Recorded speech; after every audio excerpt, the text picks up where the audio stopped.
네, 오늘은 섬김으로 풍성해지다 시리즈 세 번째 시간입니다. 섬김으로 우리가 주제를 하여 매주 계속 말씀을 나누고 있습니다. 지난 주간 우리 성도님들이 모이는 모임들에 갔을 때에 계속 섬김이라는 말을 이 대화 중에 사용하시는 것을 제가 들었습니다. 섬겨야죠. 섬김이죠. 섬기라고 했는데 이거 봐라. 막 이러면서 서로 무언가 아주 진지하게, 그리고 또 농담처럼 이 섬김이라는 말을 저희들이 이 안에서 사용하고 있는 것을 들었습니다. 그러면서 교회가 같은 메시지를 함께 공유하고 또 여기저기 함께 따뜻해지는 그런 분위기가 생겨난 것 같아서 참 감사했습니다. 그래서 섬김으로 풍성해지다라는 이 시리즈를 계속하는 동안 우리가 자꾸 잊어버리지 않게 같이 대화하며 교제하는 가운데 이 섬김이라는 단어를 또 즐겨 사용하실 수 있기를 바랍니다. 그래서 네 얼굴에 김 묻었어. 무슨 김? 섬김? 막 이러면서 그러니까 네가 해라 막 이러고, 제 얼굴엔 잘생김, 여러분들의 얼굴엔 섬김 막 이러면서 이렇게 즐거운 시간들을 자주자주 이렇게 웃으시면서 사용하시면 참 좋겠다 생각이 들었습니다. 우리가 이렇게 교회로 모이게 된 것은 섬김을 받기 위해서가 아니라 누군가를 섬기기 위해서입니다. 예수님께서도 이 땅에 자기가 오신 이유를 그분의 입으로 이렇게 이야기하셨습니다. 마태복음 20장 28절에 이렇게 되어 있죠. 인자가 온 것은 섬김을 받으려 함이 아니라 도리어 섬기려 하고 자기 목숨을 많은 사람들의 대속물로 주려 함이니라고 그렇게 예수님 말씀하셨습니다. 자기 목숨을 다해서 우리를 섬기기 위해 오신 것이 예수님이 이 땅에 우리 가운데 오신 이유라는 것입니다. 그래서 우리가 저 십자가를 볼 때에 자기 목숨을 주시고 우리를 섬기신 예수님의 말씀이 진짜였구나라는 것을 우리가 생각하게 됩니다. 그리고 예수님을 믿는다고 하는 우리, 예수님의 제자가 되어서 그분의 뒤를 따른다고 하는 우리도 이제 저 십자가를 통하여서 나에게 주신 사람들과 내가 살아가는 곳을 섬기도록 오늘 나를 예수님이 부르셨구나라는 것을 우리가 생각해 보게 된다는 것입니다. 지난주는 우리가 예배하는 자들로 우리를 부르셨다라는 주제로 우리가 이야기했습니다. 우리 교회의 5가지 사역을 우리가 영어 앞글자만 따서 뭐라고 부르다고 했죠? W's. W, worship. O, outreach. O, oikos. D, discipleship. 또 S, service. 그래서 우리 교회의 5개의 부서가 이렇게 어떤 사역을 통해서 이 교회가 지금 이루어져 가고 또 움직여 가고 있는가 하는 것을 우리가 알기 쉽게 그렇게 앞자만 따서 W's 이렇게 기억하자라고 했습니다. 그래서 우리가 지난 시간에는 W, worship에 대한 부분을 우리가 나누었고, 오늘은 아울리치, 이번 2번째 O, 아울리치 선교에 대해서 이 시간 함께 여러분들과 나누고, 또 우리 교회의 선교 부서의 사역에 대해서도 우리가 나누는 시간들을 잠깐 가지려고 합니다. 또 말씀드립니다만 이 시리즈 설교가 끝날 때에는 이곳에 앉아 계신 우리 모두가 관심 있으신 사역에 우리가 신청하는 시간을 갖고 우리 교회가 1인 1사역, 한 사람이 하나의 사역을 갖고 교회를 섬길 수 있게 되기를 그렇게 기대하고 있습니다. 자, 오늘 섬김으로 풍성해지다 시리즈 세 번째, 오늘 말씀의 제목 선교, 당신이 필요합니다 입니다. 오늘 우리가 읽은 이 말씀은 팔복의 말씀에 뒤이어 나오는 말씀입니다. 우리가 산에서 예수님께서 가르치셨다라고 해서 산상수훈이라고도 하고, 오늘 예수님께서 가르치신 내용이 8가지의 복에 대해서 나온다 해서 우리가 팔복이라고 부릅니다. 이 말씀은 어떻게 하면 우리가 하나님으로부터 8가지의 복을 받을 수 있는가 하는 그런 내용이 아닙니다. 이 팔복은 성품에 대한 이야기입니다. 하나님의 나라를 만들어가는 사람들이 어떤 성품을 가지고 있어야 하는지 8가지의 성품에 대해서 들려주시는 것이 오늘 이 산상수훈의 말씀이고 팔복의 진짜 메시지라는 것입니다. 그 성품을 가진 사람들이 하나님의 나라를 이루어갈 수 있고, 오늘 그 8가지의 성품을 가진 사람들이 현재 하나님의 나라를 만들어가고 있는 복된 자들이다라고 예수님께서는 들려주시면서 우리에게 이 8가지 하나님 나라의 주인공들의 삶의 모습, 하나님의 나라를 이루어갈 수 있는 8가지의 성품에 대해서 오늘 우리에게 말씀해 주시고 있습니다. 그 8가지 팔복의 성품의 내용이 무엇입니까? 마음이 가난한 자, 애통할 줄 아는 자, 온유한 자, 의에 줄인 자, 긍휼히 여길 줄 아는 자, 마음이 청결한 자, 화평하게 하는 자, 의를 위하여 박해를 받는 자. 이 성품을 가진 사람들이 복되다라고 말씀하시면서 하나님 나라에 지금 우리가 올라간다면 그 나라에 살고 있는 사람들의 성품은 바로 이런 성품이고, 오늘 이 성품을 가지고 이 땅에서 우리가 살아갈 수 있다면 오늘 이 성품을 가진 사람을 통해 그곳에 하나님의 나라가 이루어진다라고 말씀하시면서 이 8가지의 성품을 가지고 살아가는 자는 하나님의 나라를 이루는 복된 자들이다, 복된 존재다라고 그렇게 예수님께서 들려주고 있다라는 겁니다. 그런데 이 8가지의 성품 생각해 보면 사실 이게 무슨 복입니까? 여러분, 내일부터 이 성품으로 살아보자 하고 결심하시고 회사에 가고 가정에서 한번 시도해 보십시오. 마음이 가난해서 자꾸 무슨 일만 생기면 기도하려고 그러고, 누가 어려울 때는 애통해서 같이 울고 있고, 온유하고 의로워지려고 하고, 뒤처진 사람들 불쌍하게 생각해서 멈춰서서 같이 봐주고, 마음이 청결하게 되고자 하고, 화평을 이루려고 하고, 박해를 의를 위해서 친히 받고자 하면 오늘 복이 아니라 이 세상에서는 무시와 비웃음만 당하게 될지 모릅니다. 어쩌면 심지어 교회 안에서도 이런 성품을 가지고 성도들을 대할 때 오늘 그 사람은 낮아짐을 경험하고 또 더 존중받는 것이 아니라 무시받을 수도 있습니다.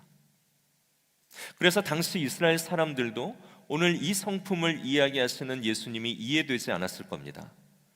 당시 이스라엘 사람들은 로마의 식민 통치를 받고 있는 그런 상황이었습니다. 게다가 자기들이 개, 돼지처럼 취급하는 이방의 에돔이라는 그 민족이 로마의 로비를 해가지고 자기들을 다스릴 수 있는 권한을 얻어내서 에돔 사람들이 이 이스라엘 백성들을 왕으로 통치하고 있는 그런 시대 속에 살고 있었습니다. 오늘 이런 이중의 압제 구조를 받고 있는 이스라엘 사람들에게 필요한 인물, 이스라엘의 복이 되는 사람은 어떤 성품의 사람들이겠습니까? 마음이 가난한 자가 아니라 마음의 자신감으로 가득 차서 절대로 마음이 가난하지 않은 사람들, 애통하는 것은 약해 빠진 것이고 그런 마음들 다 내다버리고 냉철하고 감정에 요동하지 않는 사람들, 나의 화평을 위해서는 무슨 일도 서슴지 않고 할 수 있는 그런 사람들. 의를 위해 박해를 받아요? 아니요.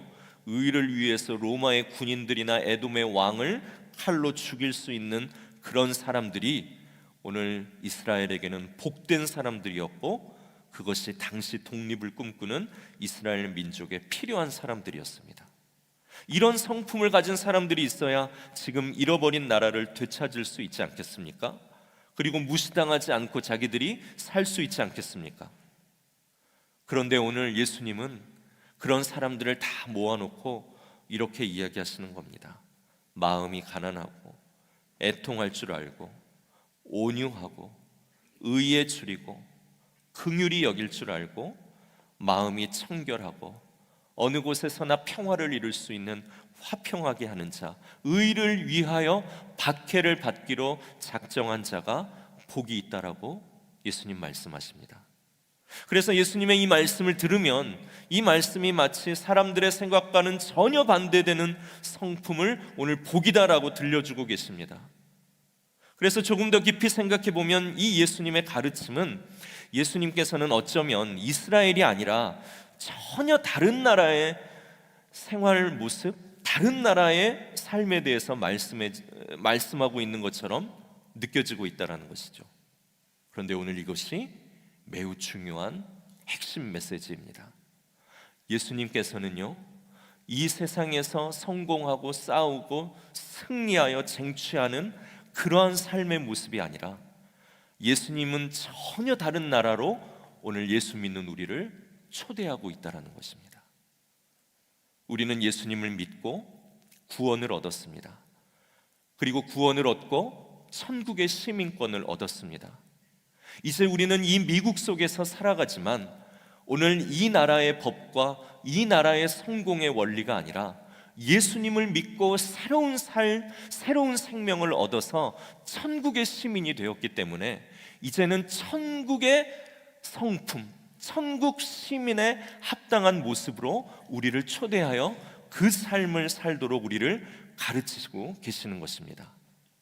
그래서 오늘 이 말씀 팔복이라는 이 성품은 오늘 하나님의 시민이 어떠한 모습으로 살아야 하는 것을 우리에게 보여주는 것이고, 오늘 이 성품을 살고 이 성품으로 살아내는 사람들로 인해서 죽지 않아도 이 땅에서 하나님의 나라가 시작되는 것을 보여줄 수 있고 살아갈 수 있다라고 예수님 가르쳐 주시는 것입니다. 그러나 이 세상에서 우리가 겪는 싸움은 너무나도 거칠죠. 잠시라도 우리가 누군가에게 허술한 틈을 보여주면 무시받고 바보 취급당하기 일쑤입니다. 그래서 예수님께서 말씀하신 이런 성품대로 살아도 이 세상에서 괜찮을까 하는 그런 두려움이 사실 우리에게 찾아옵니다. 그래서 배우 신구 씨는 이런 얘기를 했습니다. 니들이 개맛을 알아? 예수님께서 들려주시는 이 팔복으로 삶을 살아본 적이 없다면 이 삶으로 열리는 새로운 세상, 새로운 풍요로움, 새로운 만족이 있다는 것을 절대 알지 못한다는 겁니다. 그러나 오늘 예수님의 말씀에 우리의 생각과 고집을 내려놓고 이 삶의 성품으로 살아보게 되면 그 사람은 드디어 살아본 그 삶의 경험을 통해 이런 삶이 있구나, 이렇게 사는 것이 지는 것이고 비참해지는 것이 아니구나, 어쩌면 하나님이 창조하신 내 삶의 목적이 이것을 통하여 이루어지겠구나라는 것을 깨닫게 된다는 것입니다. 이 성품으로 살아가는 사람은 죽지 않고서 이 땅에서 하나님의 나라를 살 수 있게 되는, 하나님이 주시려는 그 풍요로움을 얻게 되고, 하나님의 나라가 죽어서 가보면 알겠지만 죽지 않아도 어떠한 곳인가를 이 성품을 살아가는 사람들을 통해 보여줄 수 있게 된다는 것입니다. 그래서 오늘 예수님께서는 로마에 살아가지만, 미국에 살아가지만, 오늘 이 나라의 방식의 싸움과 성공으로 왕이 되는 그러한 삶의 형통이 아니라 예수님을 믿고 나서 이제는 하나님 나라의 시민이 되었기 때문에 하나님 나라의 방식으로 우리를 살게 하시면서 죽지 않아도 이 땅에서 하나님의 나라가 어떠한 기쁨과 풍요로움을 우리에게 주는가를 알게 하시도록 오늘 이 성품 살아가도록 우리를 전혀 다른 하나님의 나라로 부르고 초대하고 계신다라는 겁니다. 오늘 우리는 미국 안에 있지만 이 안에 하나님의 법, 하나님의 언어, 하나님의 꿈, 그곳으로 살아가는 천국 시민이 우리 모두가 되었음을 여러분들 믿으시기를 바랍니다. 그리고 이제 우리에게 주어지는 법은, 우리에게 주어지는 생활 방식은 이 미국이 우리에게 가르치는 것이 아니라 하나님이 예수님을 통하여 가르치시는 그 방식대로 살아갈 때에 오늘 우리는 천국 시민의 모습으로 이 땅을 살아가고, 그런 사람들을 통하여 점처럼 작지만 하나님의 나라가 이루어지고, 그 작은 점들이 모여서 하나의 선과 면이 되어 하나님의 나라가 이 땅에서 조금씩 확장되어져 가는 것을 여러분들이 믿고 이 삶에 동참하시고 예수님의 초대에 반응하실 수 있는 저와 여러분들 되시기를 소망합니다. 그런데 예수님께서 이렇게 가르치신 성품으로 살아가게 되면 이 성품이 이 나라의 삶의 모습과 너무나도 달라서 너무나도 독특해서 분명히 눈에 띄게 될 것이다 라고 이야기합니다. 그래서 하나님 나라의 성품으로 살아가는 우리들, 하나님의 자녀, 교회 공동체를 예수님은 무엇이라고 규정하십니까? 빛이라고 규정하십니다. 여러분, 빛은 조금 밝은 어두움이 아닙니다. 어두움이 조금 밝아졌다고 해서 그것이 빛이 될 수 있는 것은 아닙니다. 빛은 어둠과 확연히 다른 성질의 것이고 절대로 감추어질 수 없는 것이 빛의 속성입니다. 예수님은 14절을 통하여서 오늘 제자들에게 그리고 그분을 따르는 우리에게 이렇게 말씀합니다. 너희는 세상의 빛이라. 그리고 그 다음에 아주 중요한 말씀을 하시죠. 산 위에 있는 동네가 숨겨지지 못할 것이요, 이렇게 말씀합니다. 산 위에 있는 동네, 우리 한국적인 정서에서 산 위에 있는 동네는 우리가 달동네라고 부르면서 거기 사는 사람들은 가난하고 힘든 사람들로 우리가 생각하지만 오늘 이스라엘의 마을들은 주로 산 위에 이루어져 있습니다. 그래서 칠흑같이 어두운 밤에 마을에 불이 하나둘 켜지기 시작하면 어디에 동네가 있고 마을이 있는지 모든 사람들이 볼 수 있도록 그렇게 이스라엘의 마을은 산 언덕에 형성이 되어져 있습니다. 그래서 누구든지 마을이 어디에 있는가, 어두움 가운데서 그 존재를 확인할 수 있고 그 위치를 확인할 수 있고 사람들이 길을 잃어버렸을 때 그 마을에서 나오는 불빛을 통하여서 어디로 가야 하는지를 발견해 주게 하는 산 위에 있는 동네, 그것이 이스라엘 마을의 특징입니다. 제가 이스라엘의 사진을 하나 준비했습니다. 이것이 갈릴리 호수에서 밤에 볼 수 있는 풍경이라고 합니다. 매우 잘 찍어서 제가 찍은 줄 아시겠지만 그렇지 않습니다. 찾느라고 힘들었습니다. 그런데 갈릴리 지금 인근에서 호수가 밑에 이렇게 있고요. 그리고 산 언덕 위쪽으로 산이라고 해서 우리 이야기하는 그런 산의 높은 산이 아니라 대부분은 언덕이죠. 그 언덕에 저렇게 많은 불빛을 가진 마을들이 있습니다. 지금 시대의 모습의 사진이지만 예수님 당시에는 저것보다 훨씬 더 적었겠죠. 그러나 훨씬 더 적은 그 불빛이 어쩌면 칠흑 같은 어두움 속에서 더 선명하게 빛났을지도 모릅니다. 오늘 예수님께서 가르쳐 주신 그 성품으로 살아가는 사람들의 삶의 모습이 저렇게 산 위에 있는 마을과 같아서 누구든지 그것을 볼 수 있는 곳에 예수님이 우리를 세우시고 오늘 세우신 그곳에서 빛을 발하면서 모든 것이 어둠일 때에 무언가 다른 삶의 모습으로 우리를 부르셨다라고 그렇게 이야기하십니다. 그리고 15절의 말씀입니다. 사람이 등불을 켜서 말 아래 두지 아니하고 등경 위에 두나니 이러므로 집안 모든 사람에게 비치느니라. 이전에도 말씀드렸다시피 여기 나오는 말은 타고 다니는 말이 아닙니다. 부피를 재는 대바, 그렇죠? 그릇 같은 것을 이야기하죠. 사람이 등불을 켜가지고 그릇에 덮어놓는 사람이 어디 있겠습니까? 어두움을 밝히기 위해서 등불을 켰다면 그것을 그릇으로 덮어두지 않고 그 그릇 위에 두어서 어두운 방의 모든 빛이 비춰질 수 있도록, 그래서 방 안에서 길을 헤매거나 다른 위험한 물건에 부딪히지 않도록 오늘 빛을 모든 곳 위에 잘 보이는 곳에 둔다라는 너무나도 당연한 말씀을 하십니다. 오늘 예수님께서 이 당연한 말씀을 왜 하셨을까요?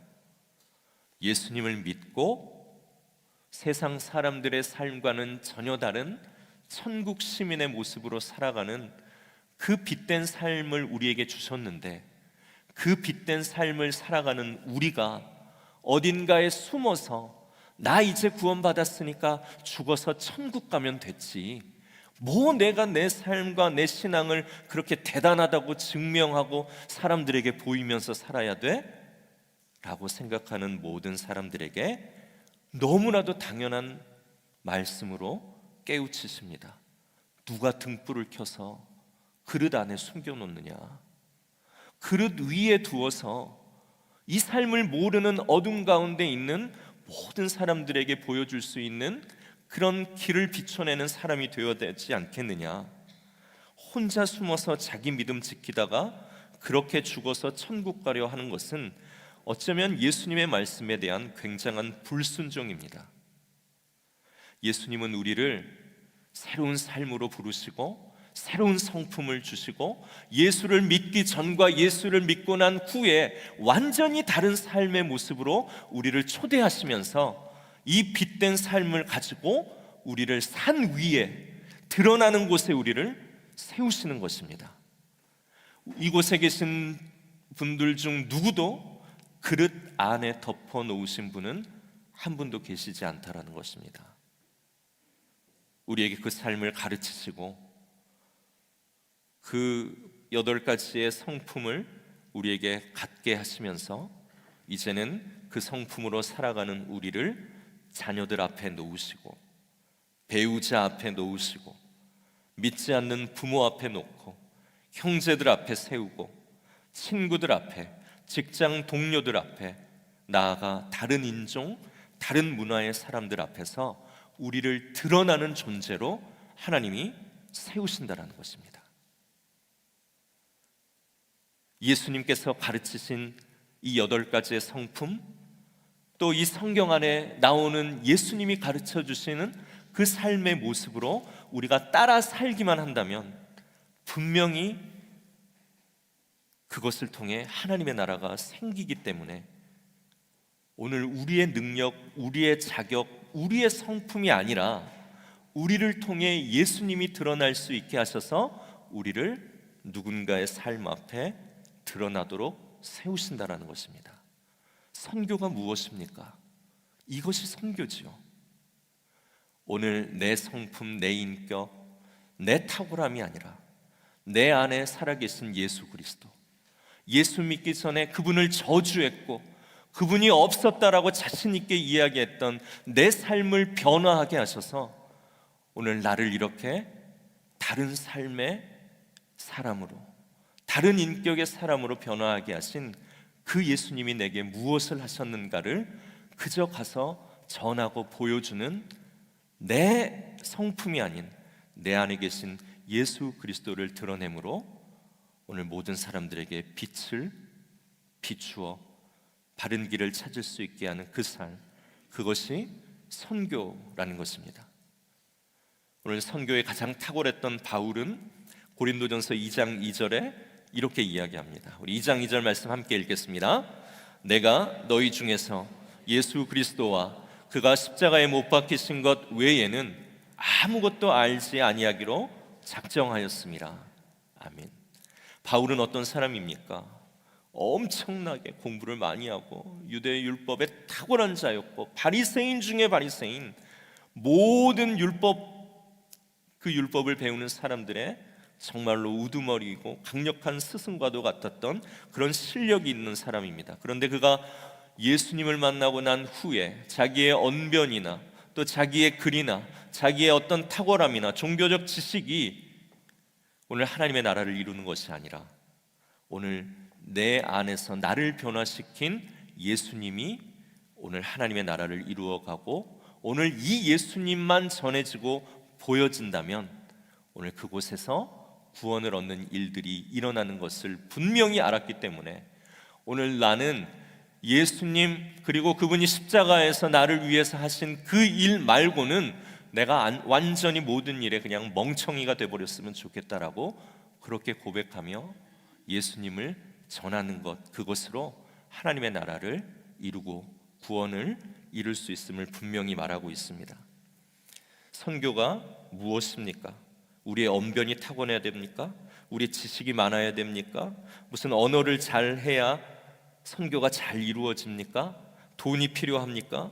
물론 그런 요소들이 전혀 필요 없는 것은 아니지만 예수님이 나를 어떻게 섬겨주셨는지, 내가 그 이름을 저주하고 그 예수 믿는 사람들을 죽이면서 손에 피를 묻혔는데 오늘 그런 나를 어떻게 용서해 주셨는지, 오늘 나를 변하게 하신 예수 그리스도를 빚진 자의 심정으로 사람들에게 이야기하고 그분이 나에게 가져다 주신 놀라운 성품의 변화들을 보여주면서 오늘 나도 예수님처럼 누군가를 섬기고 겸손하여지고 용납하고 돌보고 사랑하는 그 예수님이 가르치신 그분의 삶의 내용을 나를 세워주신 그곳에서 오늘 드러내며 숨지 않고 그렇게 살아가는 것, 그것이 바울이 우리에게 보여주신 선교이고 예수님이 말씀하신 선교이며 우리가 또한 부름받은 선교입니다. 오늘 그 예수님만 자랑하고 그 예수님에게 구원이 있다라는 것을 명확하게 사실로 믿으면서 그 예수님 전하고 자랑하기를 기뻐하는 태도로 우리가 해외로 나아가서 사람들을 만나 그 예수 전하면 그것이 해외 선교이고, 오늘 그 겸손한 태도로 섬기기 위한 태도로 예수를 가르쳐주고 그분이 주신 성품을 가지고 사람들을 대하고 섬기기로 작정하여 지역으로 가면 그것이 지역을 위한 선교가 되고, 내가 이 교회에서 선교사로 파송받지 않았더라도 오늘 나를 세우신 그곳에서 예수님의 성품으로 살아가겠다라고 매 아침 일어나 기도하고 결단하며 직장으로 나아갈 때 오늘 우리는 하루를 살아가는 생활의 선교사가 될 수 있는 것입니다. 그렇게 예수님의 성품을 드러내고 전에 나를 바꾸신 예수님을 전하고 화려한 것 같지만 칠과 같은 어두움 속에서 목자 없는 양같이 방황하는 사람들에게 오늘 이런 구원이 있다라는 것, 이런 성품으로 행복하게 살아갈 수 있다라는 것, 우리 안에 이 모든 것들을 이루신 하나님과 예수 그리스도 성령님의 도우심을 우리가 보여주고 전하며 그들을 이 구원의 자리로 초대하는 것, 그것이 선교의 삶이고, 그렇게 살아가는 사람들이 선교사이고, 그런 사람들이 많이 모인 교회가 선교적 교회가 되는 것입니다. 오늘 예수님께서는 우리를 빛으로 부르셨습니다. 오늘 이 자리에 계신 분들 누구도 예외 없이 예수님을 믿는 순간, 예수님을 따르기로 결단한 순간, 하나님 나라의 시민이 되는 것을 기뻐하며 구원 얻는 것에 감격한 그 순간 오늘 우리는 빛으로 부름받은 것입니다. 그래서 오늘 예수님은 우리를 절대로 그릇에 덮어두지 않고 어디 땅에 묻어두시지 않고 우리를 들어 오늘 높은 곳에 세우실 것입니다. 오늘 여러분들이 살아가는 그 자리, 일하는 그 자리, 내게 주신 가정, 자녀들, 교회의 성도들 앞에서 우리가 살아가는 그곳이 높은 곳이고, 오늘 그곳에서 예수님이 나에게 무슨 일을 하셨는가를 자랑하고 격려하는 삶을 통해 오늘 하나님의 나라가 그곳에서 이루어지며 우리는 선교적 존재가 되는 것입니다. 선교는 절대 먼 곳의 일이 아닙니다. 오늘 여러분들이 서 있는 그 자리에서 선교는 시작되는 것이고, 선교는 어떤 프로그램이 아니라 믿는 자들이 어떻게 살아가는 것을 보여주는가, 우리가 살아가는 존재 방식, 살아가는 습관, 이것을 사람들에게 보여주는 것이 선교입니다. 이렇게 생각하시는 분들이 있을 겁니다. 나는 빛의 자녀가 아니에요. 나는 그냥 대출이 많은 빚의 자녀예요. 이런. 그래서 나는 막 높은 곳에 세우신다 그러는데 나는 너무 부끄러워요. 나는 앞에 나가는 사람이 아니에요. 나는 산 위에 있는 동네가 아니라 나는 그냥 어디 숨겨진 사람이에요. 자꾸 그런 거 시키면 교회 안 나올 거예요. 이러면서 우리는 그렇게 이야기할 수 있습니다. 그러나 우리가 어디 나가고 어디 무대에 올라가라는 말이 아닙니다. 예수님을 믿는 순간, 천국의 시민이 된 그 순간 우리를 주시하고 있는 눈이 있다라는 것을 아시라는 겁니다. 우리를 가장 먼저 주목해 보는 눈은 누구의 눈이겠습니까? 예수님의 눈이죠. 그분이 기대에 가득 찬 모습으로 오늘 우리의 삶을 주목하고 계십니다. 네가 나를 닮았구나. 오늘 가르친 이 모든 삶의 길이 네 안에서 드러나는구나 라고 기대하며 우리를 바라보고 계시는 예수님의 눈이 있습니다. 그리고 우리의 가족들, 우리를 우연히 만나는 사람들도 우리를 주목하고 있다는 것을 여러분들 절대로 잊지 말고 살아가실 때 우리의 하는 말 한마디, 우리가 하는 행동 하나, 우리가 사람을 대하는 태도 하나가 진지해지고 진실되어질 수밖에 없습니다. 숨어서는 안 됩니다. 숨을 수도 없습니다. 여러분, 감춰져서는 안 됩니다. 그리고 감춰질 수도 없습니다. 우리는 빛입니다. 그리고 이 빛은 모일 때 더욱더 강력해집니다. 그래서 이곳에 계신 우리 한 분 한 분이 오늘 나를 주목하고 계시는 예수님의 눈이 있고, 오늘 나를 주목하고 있는 사람들의 눈이 있고, 오늘 나에게 그 빛을 비춰내도록 예수님께서 나를 들어 남편 앞에 세우고, 자녀들 앞에 세우고, 동료들 앞에 세우고, 성도 앞에 세웠다라는 것을 기억하면서 주님, 내가 이 팔복의 성품을 갖기를 원합니다.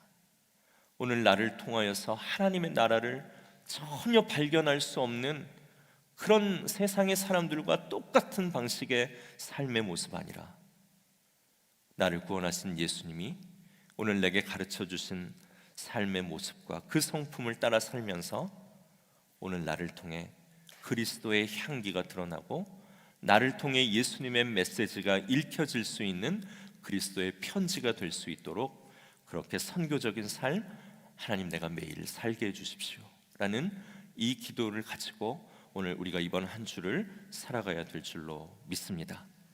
어디로 가느냐가 아니라 어떻게 사느냐가 선교입니다. 여러분, 우리는 다른 모습으로 살아가고 있습니까?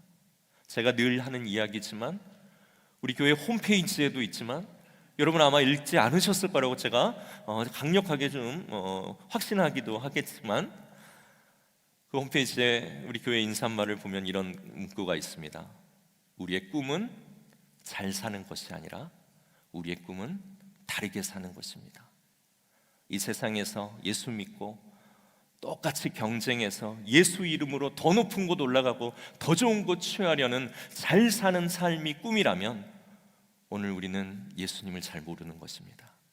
그러나 예수님은 우리에게 오셔서 잘 사는 삶이 아니라 다르게 사는 삶을 보여주시면서 세상의 빛으로 우리를 세워주셨습니다.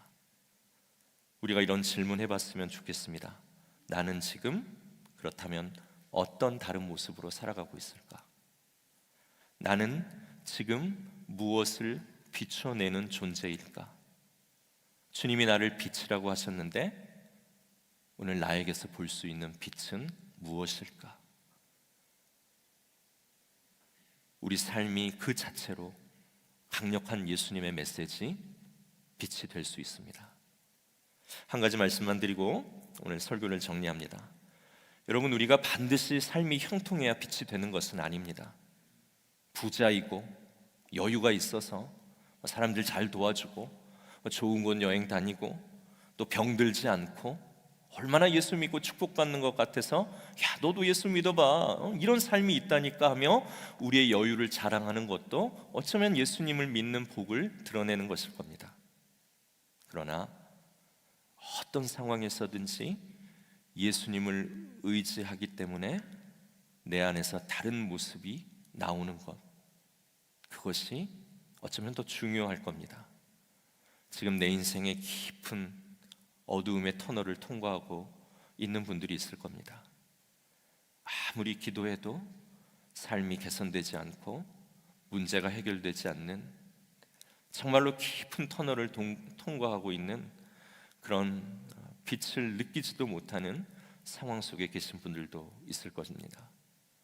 누군가와 부딪히고 속이 상하고 정말로 예수 믿지 않았다라면 당장이라도 주먹다짐하고 복수하고 싶은데 예수님 때문에 참고 이 시간들을 인내하고 계시는 분들도 계실 겁니다. 오늘 우리가 빛으로 살아가는 것은 우리의 여유를 보여주는 것 외에 어쩌면 더 강력한 메시지는 이러한 순간에도 나를 붙들고 계시는 예수님 때문에 나는 이렇게 말할 수 있어. 이 순간에도 내 삶을 인도해 가고 계시는 예수님 때문에 나는 이렇게 행동할 수 있고 이것을 소망할 수 있어 라고 어려운 상황 속에서도 예수님 때문에 내 삶이 어떻게 변해갔는가를 드러내는 성품의 사람이야말로 오늘 그 안에 하나님의 나라 천국의 시민의 모습을 모든 사람들이 보며 새로운 삶의 모습을 배우게 될 것입니다. 그리고 이 삶이 분명히 우리를 가난하고 어렵게 하는 것이 아니라 예수님 때문에 우리를 더욱더 풍성하게 만든다라는 것을 여러분들 살아가실 때 경험하게 될 것입니다. 그래서 우리는 이 삶을 살아가야 합니다. 이 순간에도 우리를 붙들고 계시는 예수님을 더 의지해야 합니다. 가장 두렵고 춥고 어렵고 절망적일 때에 오늘 내 삶을 가지고 새로운 빛으로 인도하시는 예수님이 오늘 내 구원자요 인도자가 되신다라는 것을 믿고 오늘 내 입에서 다른 언어, 소망의 말, 다른 노래가 흘러나올 수 있도록 이 성품으로 가지고 살아가실 때에 오늘 모든 사람들이 우리를 통하여 하나님의 나라가 존재하는구나 라는 것을 알게 될 것입니다. 그래서 우리 교회의 선교는 여러분들 모두를 필요로 하는 것이고 오늘 예수님은 여러분들을 선교의 도구로 부르고 계시는 것입니다.